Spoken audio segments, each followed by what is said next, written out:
it's another side that like wants to take more, and wants to go that one more round, because like going that one more round when you don't think you can, that's what makes all the difference in your life. You know what I mean?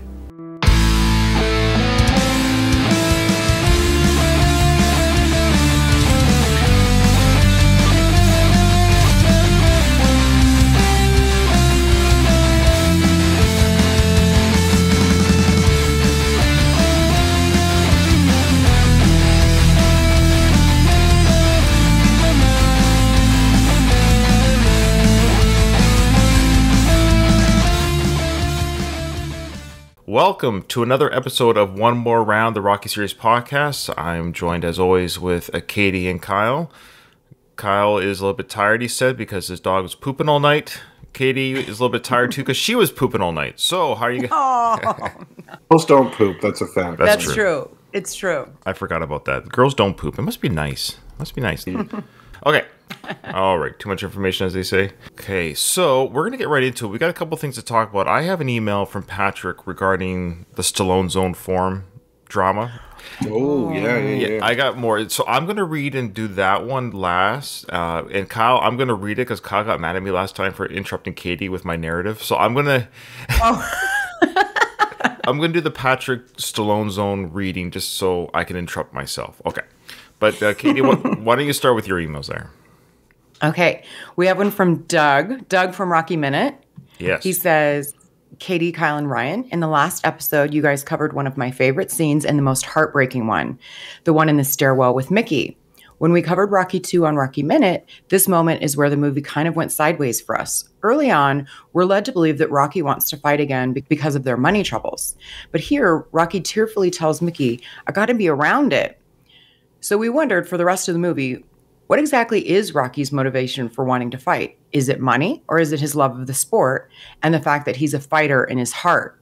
One of the positions that I took maybe is that it was about money at first, but once he realized it was taken away from him, then he realized how much he actually loves it and not exactly all about the money.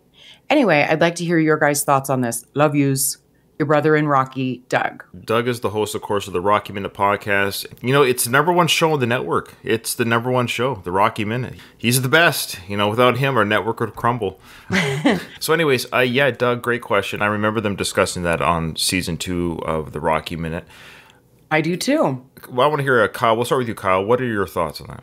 I think it's a good point. I don't really think it's the money. I don't think it was ever really the money. If you go back to the first film, that fight, if he can go the distance, he knows he's not another bum from the neighborhood. I think he realized his potential there, and he wanted something more for himself, what he was doing before. And I think he tried to find that by getting like an office job and stuff like that, by becoming more. And when he realized he couldn't do that, I think he came to the realization that fighting is what he's supposed to do. I think the money is just a catalyst for that. It puts extra pressure on him, but with the money too, is a man, especially in that era, being a provider so important. So he's at home and he's unable to provide. He's just another bum from the neighborhood type of things. I think it's really his self-esteem that has a lot to do with it. And fighting is really his only option in order to feel like he's worth something. Well said. Yeah. Katie? Very well said. I agree with Kyle, and I think that's kind of where the position that Doug was taking as well. The only thing I would add is that I think that's the point where he realizes how much it does mean to him. Like you said, Kyle, in the first one, it was just kind of a hobby. His life was just kind of aimless, and he does realize he has something there, and I don't think until it was taken away from him how much it meant to him. I will say they're right. I do agree with them. We're shown in Rocky 2 a little bit of both, and so I can see how a viewer would be irksome to viewers. Like, well, is it the money or is it the love of the sport? And I guess at the end of the day, it's both. I think they might have come in at different times. You know, he has to take care of his family. He's good at boxing. It's all he knows, but he's got to take care of his family. And I don't know why, and this is not an insult to Doug and his co-host at the time, Jason, but Jason in particular seemed to be really, I would say bent out of shape, but he seemed to be really, to me, it was just both. Like, it just works. It's pragmatic. Look, I'm good at this. I can get money from this. Let's just do this. This is all I know. Checks a lot of boxes. It can get us out of this rut as a family, and it's what I know. I don't want to haul meat, and I don't want to break thumbs, so can I box? I think money is a great motivator. I don't think there's anything wrong with that, and Rocky's just human. So the money helps, and he's good at it, or at least good enough to go toe-to-toe with the champion. So they both presented the love of the sport and the money need. Both came at different times, but at the end of the day, that's the final reason, money, and he's good at boxing. Well, I think it also took some time for him to realize that he has to be around boxing. Probably initially when your face is caved in, like when he said, I'm officially retired in the hospital, he probably really meant that because like he pushed his goal by going the distance. He like in a lot of pain. He was permanently damaged. And he's like, okay, it's over. I did what I wanted to do with boxing. I'm done now. It takes time for him working in a meat factory or doing other jobs to realize, hey, I really want to do this. I can't really make something of myself. I need to be around boxing, but I think it takes time for him to realize that. Like, I think it would have been weird if he said that early in the film. Like, I need to be around it. Like, you were just around it. Yeah, that's a good point. Yeah, it's probably a combination of maybe just not the writing, but it's a movie and the narrative isn't quite making sense. But at the end of the day, money, and he's good at it, and he's going to provide for his family. Okay, thanks, Doug. Again, Doug is the host of the Rocky Minute. Donald commented in our Discord. Thank you to everyone in our Discord, by the way. We've got a good handful of people here today, so thanks for joining us live. But Donald, he goes, wow, the one show Ryan doesn't host isn't number one. And he goes on to say that we have Sly who talks to other podcasters. This is like a massive joke on Ryan. Trust me, I know. I've been doing this for 6 years, and for 6 years, the public's been sticking it to me, and I want to know how come. You know what? Sly, his Instagram account, he follows the Round 14 podcast, guys, which is a part of our network, which is fantastic. So Sly actually on his Instagram follows like 70 people, and one of them happens to be the Round 14 podcast, and he actually likes some of their posts with his Instagram account. I'm like, what the hell, Sly? Like, I'm not saying he has to listen or like my show, but I've been doing this for 6 years, and for 6 years, Sly's been sticking it to me. I don't know. Yeah. There's something going on here. I don't get it. Okay. And Doug podcasts once every 6 months, and his show beats mine every time. Okay. So, I don't know. What can I tell you? I know. It's okay. Look, I want all the numbers to do well, but he kills me. Okay, so you got the other email there, Katie? Yes, we have another email from our Spanish listener, Jaime, or Jamie. He says, hi again, Ryan, Kyle, and Katie. Thank you for your kind words in episode 5 of One More Round. I appreciate it. Ryan, yes, I am a new listener for about 6 or 7 months. And yes, I was listening to episodes of Creed when I unknowingly sent an email from an old address. What cloud? I've more or less caught up. I just have to listen to some Rocky 5 episodes of Going the Distance.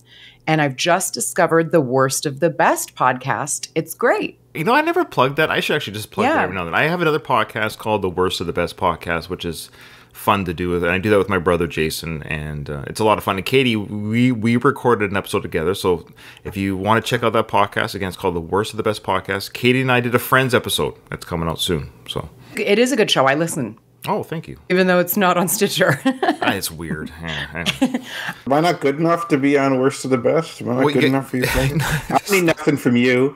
I don't need nothing from you. Friends don't know. I'll sweat you. Jamie says, Kyle, when you say I'll never be able to speak French like this guy speaks English, you are very kind, but keep in mind that I'm writing very slowly, not speaking. I hardly ever speak the language because my spoken English is full of and bits of phrases from movies and songs, which make me sound a bit silly. In any case, don't be discouraged. 4 or 5 years ago, I was unable to listen to an hour-long episode of a podcast in English without despairing, and now I listen to a few of them, although I do get lost from time to time. Find a good podcast in French on a topic that you're passionate about. There are no good podcasts in French. If you do that, Kyle, you'll have to keep us posted. I listen to the Duolingo French podcast. Yeah. Which has a variety of topics, and they speak slowly. It's got a variety of topics. It's European French, and Canadian French sounds very different. So I'll practice with my wife who speaks French. Sometimes she won't understand me because I'll say it the European way because apps I use and stuff focus on speaking that way. So it's coming along okay, though. Very nice. I'm really impressed. So then he goes on to say, Katie, muchas gracias for pointing out in episode 6 the Spanish pronunciation of my name, Jaime. Although it is not important, it's very kind of you. In any case, the Anglophone version of Jamie sounds cool to me. I hope you had a happy stay in Puerto Vallarta. Y además habrás tenido la oportunidad de practicar español. So I think that's saying, I hope you had an opportunity to practice your Spanish. Oh.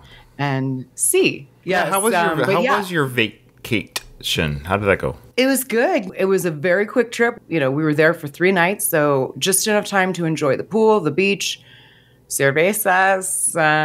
If you're following Katie on Facebook, you get to see some bikini shots. Touche. Well done. With a cover up on. I'm very, Well, yeah, it's classy. It's classy. It's, Good job. You don't want to see. You got to get like a stalker now.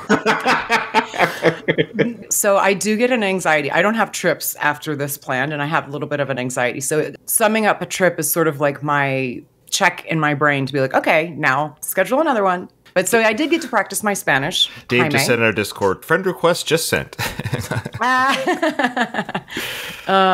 We should do like a Patreon, we'll post the bikini picture on Patreon. It'll be a bikini picture of me and not her.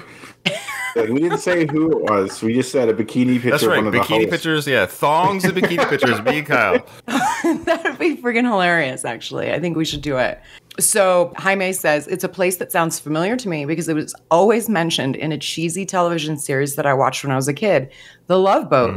I've actually never seen The Love Boat. Oh, you would love it. I think you would love it. I think it's right up your cheesy alley. It's that Golden Girls era of TV. Yeah. Yeah, I mean, I'm familiar with the opening music and stuff, but I've never seen it. I'll have to check it out. Then he says, do, do, do, do. I'd like to say something about the music of the Rocky saga. For starters, I congratulate you, Ryan, on the interviews you did a few years ago with Bill Conti, Robert Tepper, author of the best soundtrack for thinking serious things while driving, and Vince DiCola, author of the best sounds to introduce both evil Russians and gender-fluid robots. Of course, the music of Bill Conti is central in the Rocky series. Even when it appears in Creed, it still works. And thank God it appears. I've always found it fascinating that Rocky's soundtrack, especially Bill Conti's music, but also Survivor's Eye of the Tiger, is able by itself to inspire the essence of the plot of the character's story. Endure one more round, push yourself, don't give up, wear black Converse sneakers, and gobble up raw eggs. I remember that story about Sly wanting the Queen song, Another One Bites the Dust, for Rocky III. Their Majesties refused, and that's how the commission of Eye of the Tiger arose. Well, if it's true, I'm glad for that. I just, on this point, would like to agree with Jaime. I'm very glad that we have Eye of the Tiger. While Another One Bites the Dust is a great song, Eye of the Tiger is way better for Rocky. Agreed. In my opinion. Jaime goes on to say, No Easy Way Out is great. I also like Burning Heart, of course, even not as much as Eye of the Tiger. I like Hearts on Fire a little less, but it's okay. And you get used to Take You Back being sung on the street corner and in a funny bedroom duet. Come on, you're going to wake the baby who's like 3 or 4. For me, the worst song in the entire saga, I already told you, is The Measure of a Man. I don't get it, Jaime. Jaime says, sounds like an anesthetized Lion King to me. Well, the culprits are Sir Elton John and Tim Rice. And that silly sitcom piano. Sorry, guys, I don't mean to offend anyone.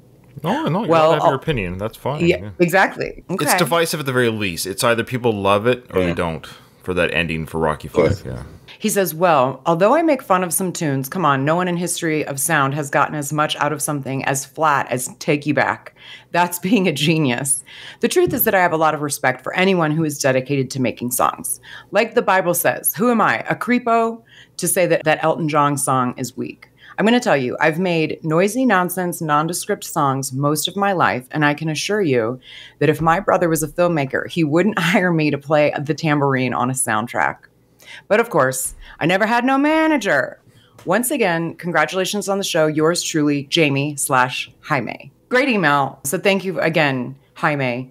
And yeah, lots on the music. We haven't really talked about it in an all-encompassing way like that. We haven't done a music episode. I think we talk about the songs when we come across them in the films. But yeah, a better podcast would do an episode dedicated to the music. But however, I did interview Bill Conti. So And Robert Tepper, right? Oh, yeah, and Robert, Yeah. you know what? Robert Tepper's a bigger get than Bill Conti. You're right. Oscar winner. Well, and Vince Nicola was amazing. yeah. He was so generous with his time. I wish I could go back in time and do Robert Tepper again, because that was back when Ruben and I were kind of early in our recording skills and abilities, and our equipment wasn't very good. It was like over the phone. It just didn't sound very good. I feel bad because I could have given Tepper a better interview, but it was still kind of fun because we told Tepper at the time that we made fun of him. It was kind of fun to tell him that. But I vaguely recall that. Yeah. we told him that he was the butt of our jokes for some of those episodes, that Tepper would interrupt the podcast at the end of the podcast. Anyways, those are the good early days. Louise brought up a good point that Measure of a Man would be meaningless if it didn't close out Rocky 5. My quick thoughts on Measure of a Man. I actually quite like it. I like Elton John in general. And I thought it was I remember seeing the theaters, of course, in 1990 when I was 15. And I remember thinking it was a nice send-out. It was because it was a kind of a ballady memorial, like a memorial song. The series is over. Rocky 5 was the last film for many years, and it was always going to be the last film for many years. And it was a nice send-off because the Measure of a Man, of course, is Rocky, the character, the Measure of a Man. So... Agreed. And the black and white, wasn't it? With they show black and white photos. Yeah. Like a scrapbook of the series and stuff. So I thought it was really well done as cheesy. well. It's cheesy, but it's nice. Yeah. Okay. And Take You Back is, what's a worse song? Take You Back or There's Two Kinds of Love. If you want to know the two kinds of love. Oh, and what's the one in Rocky 3? Push It. Oh, that's a horrible song. Right? That might be the worst song. Push It. Yeah. That's a good go. That's a deep cut. Yeah, we'll get to that one for sure. I was speaking of Push It. We'll get to it, but I interviewed one of the dancers. That's actually on one of my episodes. Oh yeah. I remember that too. Okay.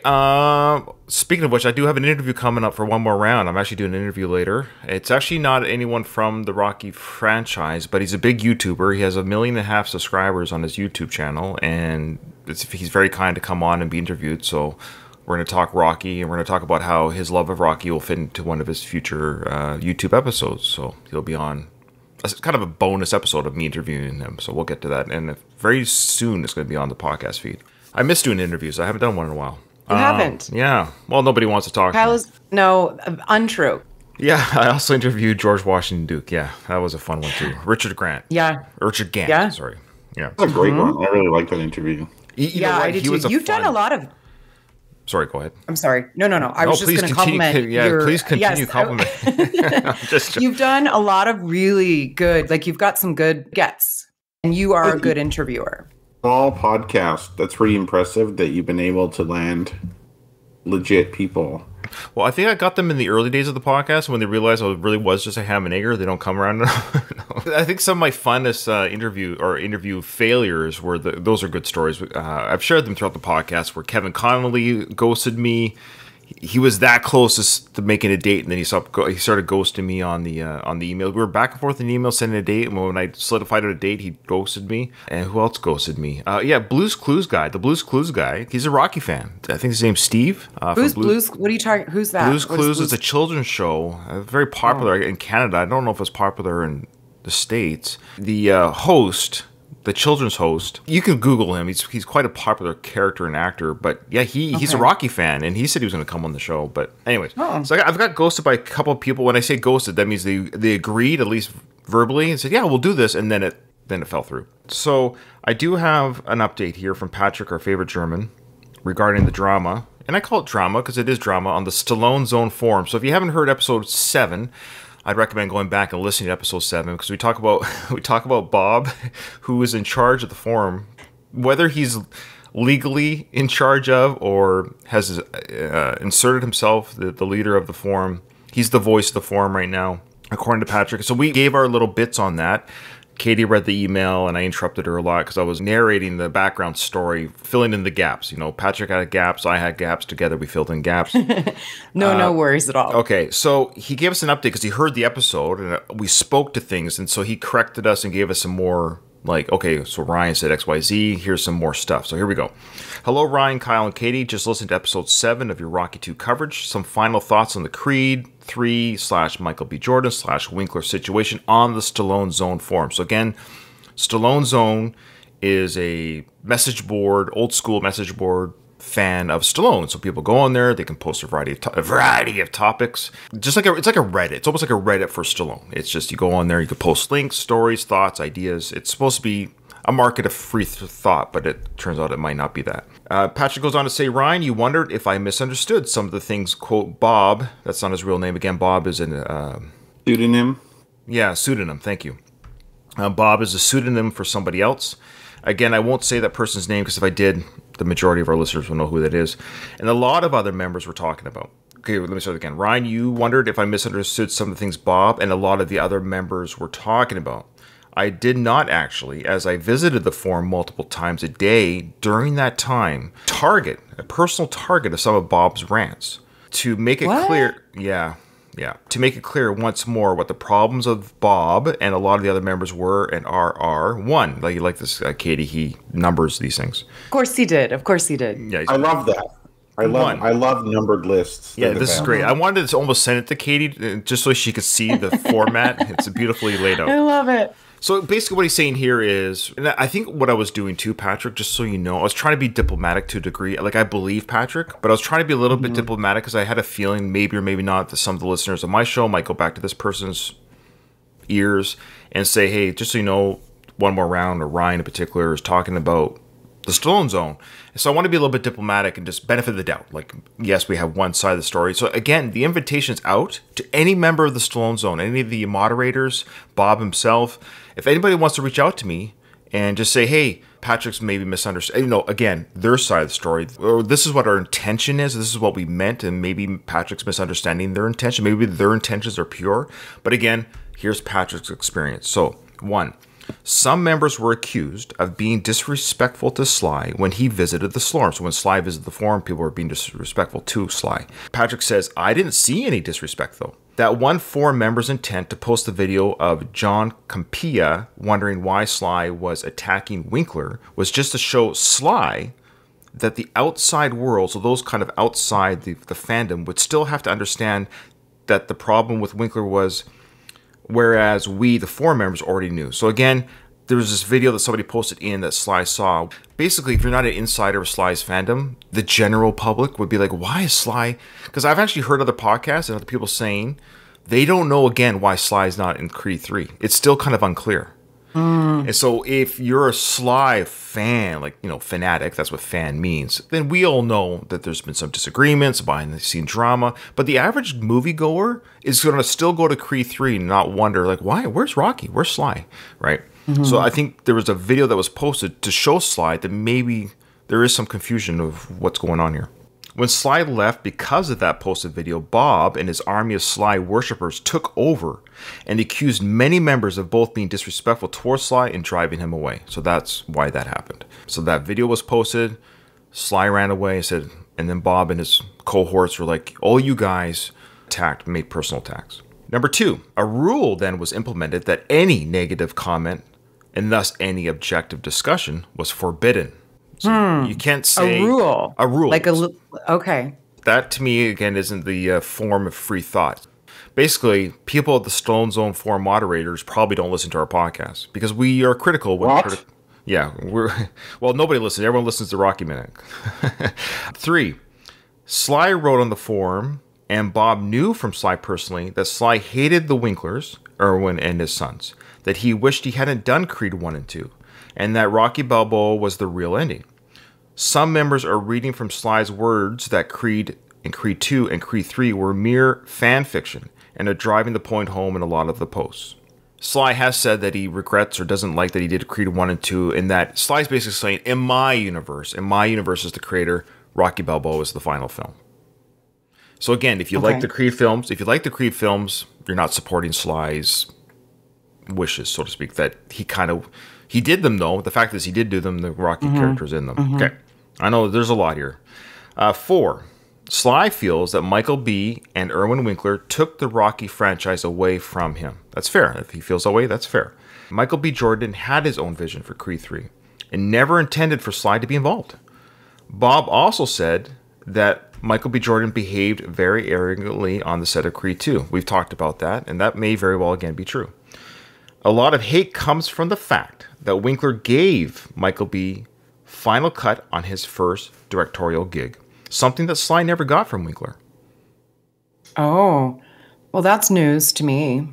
Which, again, is fair. If Sly feels jilted by that, that's a fair thing to feel about. But these are all fair things so far, and I think these are things we already knew. Due to Michael B's and Winkler's behavior, Sly didn't help Michael B with the editing and wasn't willing to film some Rocky scenes to help the film, as he was so hurt and angry having been pushed out of his own franchise. Okay.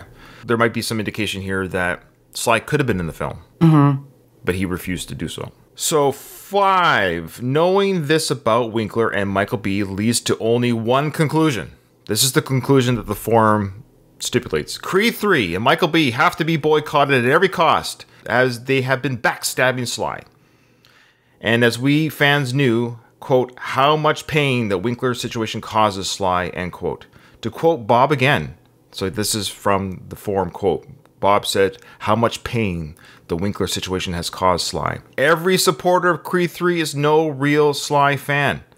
And that would include me, Patrick, for example, as I was being yelled at and asked by Bob, quote, what was broken inside of me as a fan that I could be interested in Creed 3 or the Drago project? Wow, that's uncalled for, in my opinion.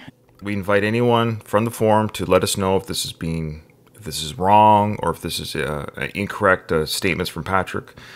And they have to do it in point form, though. 6, Dolph Lundgren. 6, Dolph Lundgren can't in good conscience sign up for a Drago project when Sly is angry at Winkler for shutting him out of yet another project. So again, they're saying Dolph is also a backstabber. Sly, if he does a project, look, it's just a job, guys. They need work. Okay. So he ends with this. These posts are still there on the forum. I just checked. So I made the comment that I thought they were deleted, but I guess they're still there. I didn't see them, but maybe, Patrick, you can actually send me some direct links or screenshots because I'm having a hard time finding them.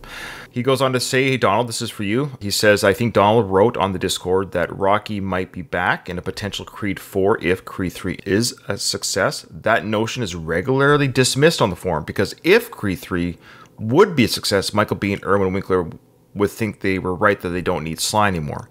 Now, that's a fair way of saying it, but it's kind of like you're damned if you do and you're damned if you don't. Right. If Creed 3 fails, it hurts the franchise, but the people can say, it failed because Rocky's not in or the Sly's not involved. Mm-hmm. But if it does well, then supporters of it will say, hey, see, we don't need Sly, which isn't true because the whole franchise wouldn't exist without Sly. So it's a weird thing to say. Like the fact that Creed 3 exists as a film only exists because of Sly's creation. I think that's accurate, though. I do think that will be ammunition for Winkler and Michael B. and whoever. This was a risk we took by not having Sly in this, and it paid off, so to speak, so we can continue on without him. But then people who are saying that it's successful because he's not in it. That's what do you call that? Is that a No? It's that it succeeded despite the fact that he's not in it. It stands on its own, and so we can continue down that path. I don't want that to happen. I'm just saying I do think that that's the message. That's a fair argument. And you could also argue like Star Wars Rogue One, the film, kind of off topic, but it didn't have any lightsabers. So you could say Star Wars films could be successful without lightsabers, so now we don't need lightsabers anymore. That's not the point. It's just it was a good standalone story, and I don't know why people can't do that with Creed 3, that it might just be a good standalone story in the universe. Yeah. Kyle, did you like Rogue One? Are you okay with that one? I never watched it. Oh, you might like it, actually. I can't remember if it was... I don't know which one I quit watching Star Wars at. Probably Last Jedi. It was a divisive film, was Last Jedi. I think so. That's like when Mark Hamill finally came back. Yeah. Was that The Last Jedi? Mark Hamill's there for like a minute at the end, and then the movie after that, is that The Last Jedi? That's Last Jedi. Yeah, but at Last Jedi, I quit Star Wars. Oh, that's my favorite Star Wars film. I'm not even joking. That's fine. I just lost interest. That's fair. Like, it's not like I even am mad at it or hated it. I'm like, I had enough. I'm not committing to spend money and time on this anymore. Like, I've moved past it. I'm just a lukewarm person, but I just don't care about stuff as passionately as some people do. Like, when I hear these people on the forum talk, oh, you're not a true fan of this and that, and what's wrong inside of you, it makes you such a bad fan, I'm bewildered by it. How do you care so much about something like this? But it's just like people you don't really know, and it's just like, it's a movie. Like, come on. You're spending time out of your life to get upset and petty about something like this. I enjoy talking on the podcast about Rocky because I enjoy socializing with you guys and I enjoy talking about films I like. But if it got to the point where I'm getting angry and upset about what people are saying online, that's time for me to go and move on with my life. Mm-hmm. Oh, I agree. I think this is just fun discussion. I just want to make this clear. Like, I'm not trying to cause drama, but this is a podcast where people are listening, right? They're listening while they're working or driving to work or jogging. And I think this is good little behind-the-scenes stuff that's happening with people that they don't even know that they know. Hey, lastly, he says, in my opinion, you said it too, Ryan, a successful Creed 3 is definitely good for the Rocky legacy. Patrick says, I'm a teacher, and my pupils, 10 to 16 years old, only know the Creed films. They love them. And through them, they discover the Rocky films. When I tell them that the old trainer had his own movies, they should go watch those films. Some very final thoughts about my personal handling of the Sly Creed situation. I consider myself a big fan. A huge Sly fan, he says. Why? I don't feel like boycotting Creed 3 and everything Michael B. Jordan, although I know if true how Sly was treated behind the scenes, I don't know really. I just love the two Creed films too much. And I'm too interested in how this story set in the Rocky world continues. Am I a bad Sly fan? Some may think so. I personally don't. Having a family with 2 kids puts a lot of perspective. In the end, we're talking movies. Very important ones? No. The most important ones for me? Of course. But movies. It's 1 a.m. in Germany right now. Good night, you 3. All the best, Patrick. Thank you, Patrick. Yeah. Thanks, Patrick. That part at the end is like, I really echo that sentiment. We all do, Patrick. There's way more important things in life. They're just movies. I'm trying to put myself in Bob's shoes or somebody, I can see you having a bigger stake in it if your personal friend is really struggling. And I'm sure it is like a huge deal. Like we understand that these things would bother us too if we were in Sly's shoes. So, I mean, that's valid. And if it was like my personal friend, I might have a bigger stake in it. But yeah. Well, that's just it. Okay, so this Bob guy, I will give this much away. Sure, has talked to Sly and says he talks to Sly and Sly's talked to him or whatever. So there's maybe the friendship. I don't know how much of a friend they are. Like, can Bob invite this person over? Can Bob invite Sly over for Christmas and Sly shows up? Unlikely. However, they've talked and have shared things back and forth. Great. Good for Bob. You're right. It's a friend. So you get a little bit more passionate because it's a friend or a family member. Fair enough. But then you should also understand Sly's not my friend. Sly doesn't even follow my stupid show on Instagram. So why? No, we don't talk. Sly and I have no relationship. But to me, he's just a celebrity like Tom Hanks, Tom Cruise, Arnold Schwarzenegger. I have zero relationship with this guy. Zero. And I never will. So I'm a fan of his films, but I have nothing invested with his personal life. His personal life is his own, and my personal life is mine. Like, Sly doesn't give a crap about me. Does he care about my struggles at work or the things that I've been through or things that are personal to me? Well, no. Well, then, hey, fair play, Sly. I don't feel that way about you. These are films, and I enjoy them. So I'm on Patrick's side to the degree. Of course, we're going to see Creed 3. I got to see how this thing ends. So speaking of Creed 3, he also sent me some quick, lot of different screenshots from early reviews of Twitter reviewers, like blue checkmark Twitter people. Oh, okay. And nothing spoilerish here, but he just said this. He goes, here's some of the reviews. They sound really good. Not the train wreck disaster Bob, Frank Stallone, or even Sly to an extent predicted or knew about. Maybe a nice discussion for you 3, but we won't belabor this too much more. But here's one that's very interesting. Creed 3 is an intense emotional journey. Great directorial debut by Michael B., coupled with amazing performances by both Thompson and you called this, Katie, and the scene stealer Jonathan Majors. I did call it. You did. Every review talks about Jonathan. So that really intrigued. Every review mentions Jonathan Majors as an incredible force in this film. Fight scenes are awesome. Few times I was wondering where Rocky was, but it never took away from the story. Most of the reviews kind of echo that same type of review, and there's non-spoiler reviews you can see on Twitter, but basically people are saying Jonathan Majors is great. It's a great director. Someone else said that there's an emotional scene in there that will make you cry. So early reviews are positive, and these are people that are not associated with the movie company. They're just independent reviewers, and it sounds like Creed 3 is a good-looking film. Jonathan Majors is a force to be reckoned with in the film, and there's some emotional moments, and the fight scenes apparently are incredibly filmed. So I don't. Those are early reviews. Maybe when the fans see it, they're going to review bomb the film, which is very possible. You get those people who review bomb films. Yeah. The younger audience doesn't even know who Rocky is, really. Michael B. Jordan is like super famous to them, and so they're going to a Michael B. Jordan film. His goal, obviously, like he wants to take it in a new direction. it's just all of us like old timers that are like having a hard time with the exit of Rocky. That reminds me of a saying, you want your friends to do well, just not better than you. Yeah. So Dave says he's got tickets already, so he's going. Donald, though, says he's going to follow Bob's example. He's going to burn his Creed DVD, so I guess he's going to have to do that. So, yeah, great stuff, guys. Thanks for your support in Discord. Again, it's fine that Bob and his followers have these feelings. That's fine. They're allowed to. But I think telling somebody how to feel, I don't think is a way to go. Like, imagine if, like, you and I, Katie, you're going to see Creed 3, and I start shaming you, and you're like, well, you would right away be like, Ryan, F off. And I know you would. And you should, because enjoy whatever you want to enjoy. By golly gee. And I really hope Bob actually watches. I really hope Bob does watch it eventually, because I actually would like to hear his thoughts on it. And I'd be curious to hear. Yeah. I didn't even know the release date, so I just looked it up on my phone. Very soon, yeah. It's the day after my birthday, so this is going to be my way to force my wife to watch Creed 3. It's my birthday. You have to go to a movie with me. Oh, man. Do I have to see this in the theaters now so I can talk about it with you guys? Oh, boy. Would she not, she like wouldn't otherwise care to see it? Probably not. You know what? She has watched Creed 1. She watched Creed 1 with me, Peter, but on DVD, and she liked it. She didn't really like it, but she had a good time watching it. I don't think she watched Creed 2 with me, but I could probably get her to watch Creed 2. I'm going to have to see this in the theaters now. I'll just take my 16-year-old son to it, I guess, or something. Because because we're going to be itching to discuss it. I know. I didn't think I'd do this. Oh, boy. I just bought the video game Hogwarts Legacy. It's a fun game, and there was a big hoo-ha about it that if you bought that game, you were anti-LGBT community because of J.K. Rowling. Yeah. So this is what it feels like. I bought the game, so I must be anti-gay. I'm going to go see Creed 3, so I must be anti-Sly. And that's kind of what it feels like. It's that... I'm curious about the resolution for, I guess, both Patrick and you and anyone here on our Discord that's on that forum. I am not.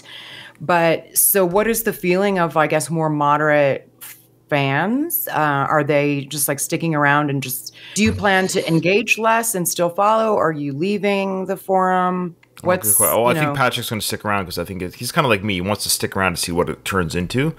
But it's a good question. Are fans... Yeah, is anyone else discussing the changes in the forum? I'd be curious to know that too. Like, what's the discussion? Is there any negative discussion at all anymore? Yeah.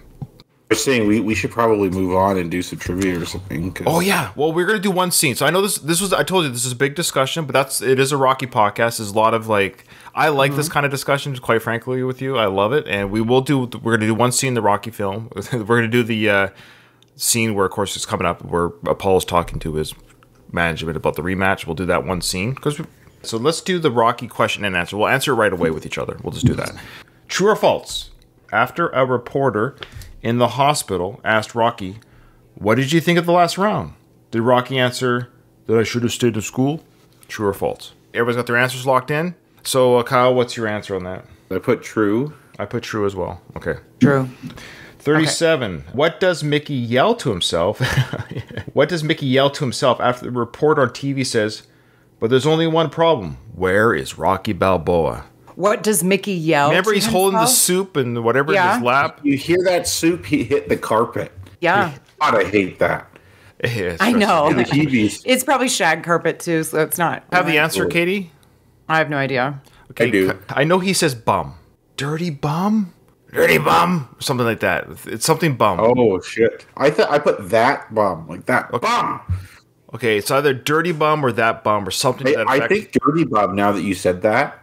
I wish I could change my answer, but I'm not. Well, okay, I would say if you guys, I would probably give it to you both. If the answer is something about what a bum or something like that. So you didn't even have bum in there, Katie? You didn't? No. Okay. Because it's really hard to hear. Because when you hear it, it's just... Yeah. Yeah, exactly. That's a good question, though. He does say something. Okay. 38. What is Apollo Creed's first hate mail that he reads? I think it's like something about how much did you get paid to carry this bum? Blah, blah, blah. That's what I put. Yeah. 39. Where did Rocky propose to Adrian? Okay, well. The zoo. Last questions are like super hard. Well, yeah. Well, there's no real order. He just is just There's something will be very hard, and there's like what does Rocky's name begin with? What letter? Who says you're messing up his brain real bad? Paulie. Yeah. Okay. Holy. Here we go. So the answers are, real quickly, let's do it. True or false? It was true. Then what does Mickey yell? It's ugly bum. I think you guys, I'd give it to you guys because you both had something bum. Okay. I would give you both the point. Well, you're very kind if you do that. I just feel bad. I knew it was something bum, dirty bum, ugly bum. Okay. It was incoherent. Like, I don't even know how he knows that unless he watched. Oh, we're wrong on 38, guys. Are you keeping score there, Kyle, by chance? Not for you guys. Okay. You guys I'm keeping. Score. Yeah, keep your own score. It's you didn't beat nobody, and anybody who knows boxing knows the fight was fixed. Shoot. Okay. Yeah. The Zoo and Paulie. Okay. Okay. So I got 4. And I got 3. Oh, Katie is slowly eroding her lead. Yeah, I knew it. Yeah. We're getting into the film now, and yeah, here we go. I love this sequence, by the way. Look, I don't know about anybody else, but as long as I'm going to be promoting this fight myself, I want a lot more pressure put on for a rematch. Hey, we can get the same money for the 2 top contenders. Why go after Balboa? Why? Because there's still a lot of people out there that think he won. There's a lot of people out there accusing me of having a fight fixed, accusing me of being a fake, and insulting my kids at school. That's why. You want to hear the truth? Yeah, I want to hear the truth. The truth is that last time he was damn lucky. Now he's all finished. I mean, he's been hanging around doing nothing for 6 months. It's been 6 months, I guess, since the fight. Rocky has been lying around doing nothing, which is pretty much true. Apollo's kids are being teased at school. There's a real-life parallel to that. Muhammad Ali, with his rivalry with Joe Frazier, and Rocky, it very much embodies Joe Frazier in these early films. Muhammad Ali would accuse Joe Frazier of being an Uncle Tom. If you guys don't, if some of the listeners, especially maybe in Europe, haven't heard that term, Uncle Tom is a term for a black person, kind of works for white people and does the bidding of white people. He kind of betrays his own race. Joe Frazier was not an Uncle Tom at all. Like, he kind of like Apollo had an all-black entourage and everything. Muhammad Ali was actually quite cruel to him there. Joe Frazier's kids apparently got a lot of shit in their school. Oh, like, his kids were harassed, and he was harassed by other black people who believed Muhammad Ali that Joe Frazier was an Uncle Tom. Aww. Oh, yeah, I don't like when the family gets involved. That's... Yeah. Look at all the angry tweets he has in the background. Yeah, Kyle, you talked about it. There's the mail. Yeah. It's just bags full of mail. That's not crazy. You think about how many DMs or tweets celebrities get. That's legit. That's all in a bag there. And think about how much paper is saved now with tweets. Like, it's no effort to find someone on Twitter, right? Mm-hmm. Find Tyson Fury or someone like that on Twitter, no problem. It would take me 2 seconds. If you wanted to write Muhammad Ali or Joe Frazier or someone back in the 70s, you'd have to actually hunt down their address or the address to where, like, the P.O. box or whatever it is you send it to. Sure. You can't go online. You'd have to really put in some effort in order to find that. You would get probably the most passionate people sending letters. Like, you wouldn't have any meh comments in those letters. It would probably be mostly the crazies. Because you'd have to be kind of nuts to take the effort to send him hate mail like that.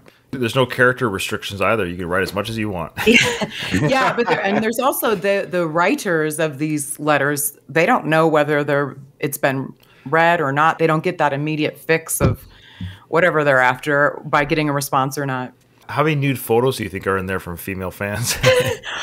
Actually, I hadn't even thought of that, but tons, I would imagine. Yeah, for sure. Yeah. That's a real thing that celebrities, of course, get now. But even back then, girl fans, or of course guys too, I would assume, but fans, like female fans, would send sexy photos to the male celebrities. That's a real thing. I've heard many accounts of that back in the day. Well, that's how Adonis was born. Well, no, it was a dancer. It was just the dancer in the Rocky fight. Yeah. I don't condone cheating at all, but you get it. Yeah. Well, you know what? I probably could go cheat on my wife if I wanted to, but it would take a lot of effort for me to do that. Yeah, I'm too lazy. Picking up chicks is not really my forte. If I'm in a situation where women are throwing themselves at me, it would be a lot easier to make that decision. Even though I don't agree with them cheating, I think it's human nature to a degree. Yeah, we're not confused by it. Nobody's confused. Any more than we're confused by Leonardo DiCaprio's young girlfriends. Like, I'm not confused why he's doing it. Yeah, I really don't respect that. No, but I'm not confused by it. Yeah. Like, I can understand wanting to have sex with someone who's young and attractive, but being in a relationship is different, right? Because like Leonardo DiCaprio They have could nothing go to talk about. They would have nothing to talk about. He could go out and have sex with a new 20-year-old every day of the week if he wanted to. In terms of having a relationship, he's pushing 50. He's your age, Ryan. Yeah, we're born the same year, yeah. What kind of conversations are you going to have with someone who graduated high school 2 years ago? Well, they don't talk. They're not talking. You're only as the cheating thing, like you're only as faithful as your options are, or something, or your lack of options are. Or something that's like a good point. Again, that's the human nature point. Yeah. No one's bugging me. That's for sure. Dave said this. Kyle, you might find this interesting in particular. Fraser said in an interview he didn't know what Uncle Tom was. He thought Ellie was calling him a peeping Tom. Oh, that's funny. I didn't know that. Really? Oh, funny. So Fraser's like, I'm not looking at anybody naked. What are you doing? I feel really bad for Joe Frazier. Joe Frazier was one of the best of all time. He happened to compete in one of the most competitive and prolific eras of boxing. Right. He was really in a lot of people's shadow, and I think he was just overall a nice, kind of quiet guy, so he didn't get the same attention as like people like Ali got.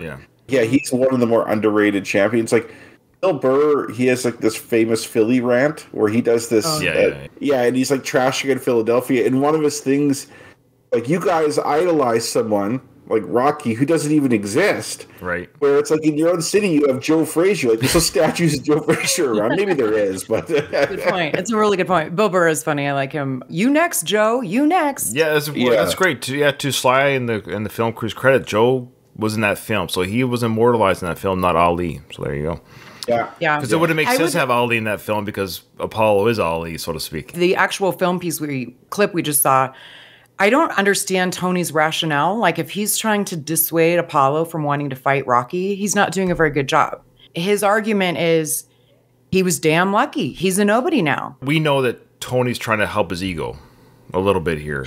If Tony's saying the guy you fought was damn lucky, then my argument as Apollo would be like, well, then no problem. I'll fight him again. It'll be easy. So I don't think Tony's really... No, you bring up a good point. The underlying issue Tony does reveal, but you're right. That initial... But the damn lucky could also be how he was chosen, too. The fact that we chose this guy the way we did. I think the damn lucky had to be that Rocky with the distance. I think what Tony's trying to do here is I think he knows that it really bothers Apollo. Rocky did so well in that fight. Mm-hmm. Apollo knows what he felt like being on the ropes at the end of that round, and he was more or less saved by the bell. And I think what he's trying to say is, look, you don't need to prove yourself as a good fighter by fighting this guy again. You could just move on. This guy got lucky. He's not worth your time. Okay. Yeah, that's true. I just don't think the way he went about it was... He should know Apollo better than that. Yeah, it's a weak argument. You're right. It is a weak argument. It's not a strong one, for sure. And he also says, a little dig, he throws Mickey under the bus here. Any trainer worth anything wouldn't have nothing to do with him. Well, but Mickey isn't having anything to do with him. Oh, good point. Yeah, he will later, but at this point, he's not. So, yeah, I guess to Mickey's credit, yeah, all right, good point. Any trainer worth anything wouldn't have nothing to do with him. Now I say, let's go after some new meat. Forget this bum. Bum? Oh, are we doing bum count? Oh boy, we've been terrible with that, haven't we? Oh boy. I don't think so. Are we? Shit. I think we. Well, we did start it. We started it at the beginning of Rocky 2. Yeah, Katie 11, Kyle 12, Ryan 15, EM King 10. I think this is the first bum. It might be. It's been a while.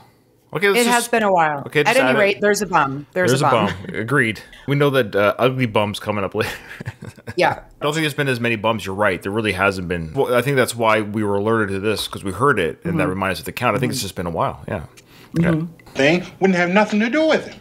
Now I say, let's go after some new meat. I love that new meat. Forget this bum. You think I beat him the last time? Do you? You got the decision. Man, I won, but I didn't beat him.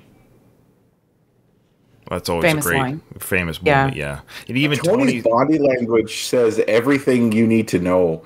Yeah. The pause. Like, he broke eye contact and kind of looked into I don't know. Just looked away. Into the room. He looked away. Like, you got the decision. Even he was like, you got the decision. And even he knows that's a weak ass. It's the truth, but that's all he has. You got the decision. Tony's one of the few people saw Rocky's potential from early on.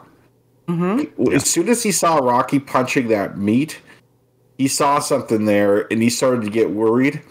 End of the first round, he was like, okay, let's just finish this guy and go home. I know he calls him a bum. I think Tony realized, too, when Rocky knocked Apollo down, that wasn't a lucky shot. Like, this guy's for real. Like, get serious here. And I really think Tony's trying to save Apollo by getting him to fight someone else. Agreed. What are you afraid of, Tony? Honest? Yeah, honest. He's all wrong for us, baby. I saw you beat that man like I never saw no man get beat before. And the man kept coming after you. We don't need that kind of man in our life. I know what you're feeling. Let it go. Let it go. You're the champ. Thank you. That's a great acting moment by Tony. That's one of the classic moments of this movie. It's often quoted or talked about. I see you beat that man like I've never seen no man get beat before. And he kept coming after you. It's a great description, like very not very many words are used to describe that fight. You kept beating that guy, and he kept coming back. What a great description of Rocky's ability to keep taking punches and keep moving forward. It reminds me a little bit of Mickey's discussion with Rocky in the third film, where Mickey's like, my job is to keep you healthy and to keep you winning. When Tony says we don't need that kind of man in our lives, from Tony's perspective, his job is just to keep this train going. Apollo being the champ. Where Apollo's mindset is, he wants to be the legitimate champ, and he's not ducking anyone, he's not running from anyone, not letting anyone beat him. When Tony says, I know how you're feeling, he does not. Clearly does not. He thinks he knows, but he does not really know how Apollo's feeling. That argument, this guy just kept coming after you, we don't need him in our lives, is the exact opposite of what Apollo's thinking. This is like a splinter in his foot that he has to get up, and it's just going to keep bothering him till it's out. Like, he has to settle this in his mind. He has to settle in his mind, beat Rocky Balboa, and then he could move on. There's no way he's going to duck this guy, and that's what Tony seems to say. Oh, that's a great way to put it. I love that splinter analogy. That's awesome. I do too. It was a good one. Tony Burton, as you pointed out, man, he is just like kind of the unsung hero of these movies. Also, I love his outfit. I love Tony's sense of style. Everything about it, I love it. But Tony, I do think he gets it. While we aren't shown it, and this would be a good prequel, is Tony's like fighting career and how he and Apollo met. That would be a good prequel. But I think he probably has been there before as a previous fighter. I think he does understand it. He knows that Apollo's not going to let it go, but he has to try. And then Apollo doesn't even recognize what Tony says. He completely just moves on and talks to his PR people. Like, he didn't even say, I get you, Tony, but we're doing this instead. He just like puts it aside. Of course, I love this, thank you. He says, oh, thank you for that. Thank you, Tony. Oh, I guess he does acknowledge it at least in that way. Well, he goes, thank you. Thank you. Look, you're in charge of my public relations, right? I want a whole new campaign started. I want something done publicly to bring this man out. I want something done to jar at this man's pride. I want something done to get the people around him talking, all right? You realize if we use this humiliation tactic, you're setting yourself up as the bad guy. Look, man, whatever gets him in the ring. Look, man, whatever gets him in the ring, that's great. It's at the point now where Apollo's like, I don't care what anybody thinks about me. I need to resolve this. At all costs. I need this splinter out. I don't care who I piss off to do it. I gotta get this guy in the ring. He's scared too. I don't think he's confident that he can beat him. The way he hears what Tony says about we don't need this kind of man in our life. I think it stung him a little bit. I think. Yeah. But he, like Kyle says, he's like, oh my gosh, whatever. Like, he's like, whatever gets him in the ring. I need to just get this done. I can't go the rest of my life not resolving this issue. I didn't give him my all in that first fight. And we find out later, of course, Apollo is all business in his training. He's not fooling around anymore. No costumes, no setup, no getup. There's a thing in Rocky 3 that I really disagree with. Apollo says to Rocky, I trained hard, but I didn't have that look in my eye. I can kind of see in the sense that Apollo was living in like a palatial gym or whatever. Man, like he had the eye of the tiger in Rocky 2. That's a good point. He really did. He was really going to get him. And I think Apollo was his absolute apex of a fighter in Rocky 2. You're right. That doesn't quite make sense. Of course, we never see his other fight, but he was at his very best there. He just lost to Rocky because of the decision he made. I go for the knockout. Hey, we've got a name of the pet shop here. Let's see it. Just says pet shop, doesn't it? No, I'm trying to get the... Oh, the words are over it. Yeah. Jesse's Pet Shop. There we go. Okay. So Jesse and Gloria, they're having a turf war with the pets. Like Springfield and Shelbyville. I love it. Jesse versus Gloria. Yeah.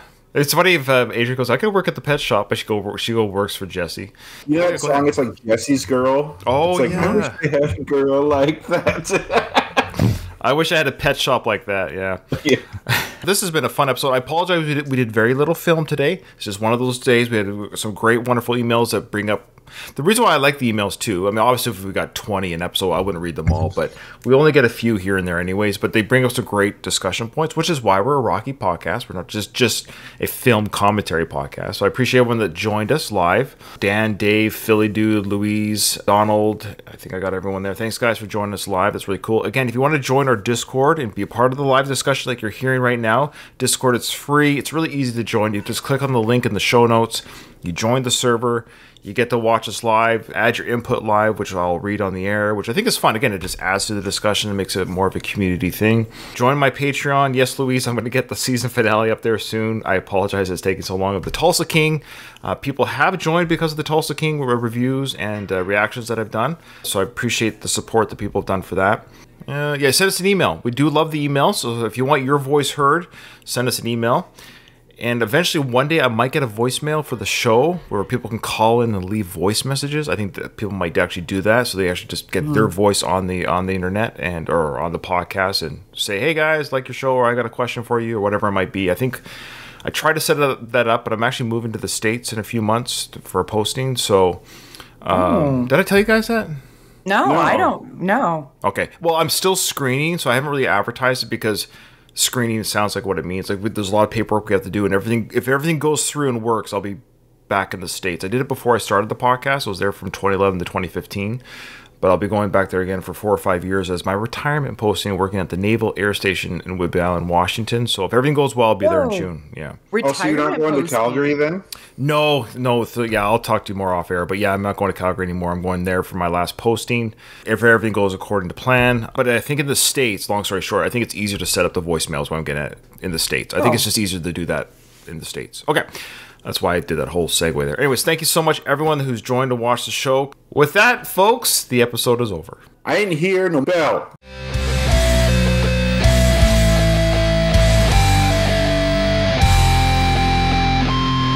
I just want to say one